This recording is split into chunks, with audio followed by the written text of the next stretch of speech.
Sementara itu pemirsa, masih banyak yang berasumsi jika tinggal di kawasan perkotaan tak bisa melakukan kegiatan berkebun. Hal ini dibantah dengan munculnya istilah urban farming. Menjadi petani di perkotaan memiliki banyak tantangan, yaitu keterbatasan lahan. Keterbatasan lahan di sekitar rumah menjadi tantangan tersendiri bagi kita.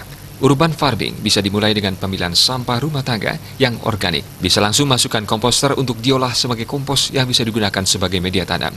Tanaman yang bisa ditanam dan efektif secara ekonomi dan lahan pekarangan bisa cabai dan tomat yang digunakan setiap hari. Kebutuhan rumah tangga bisa menjadi salah satu rekomendasi untuk ditanam di lahan pekarangan, sehingga makanan yang dikonsumsi setiap hari dapat meminimalisir budget ke pasar.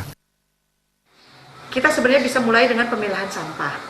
Jadi sampah-sampah di dalam rumah tangga yang organik itu bisa langsung kita masukkan komposter untuk diolah sebagai kompos yang akhirnya nanti bisa kita gunakan sebagai media tanam untuk membantu tanaman-tanaman yang akan kita tanam supaya tumbuh subur. Apa sih yang perlu kita tanam untuk kita tumbuh supaya dalam rumah tangga kita itu efektif secara ekonomi, kemudian efektif juga pekarangan dan meningkatkan produktivitas. Yang pertama, sebagai orang Bali kita sangat mencintai yang namanya cabai, tomat, dan itu juga adalah bumbu masak sehari-hari.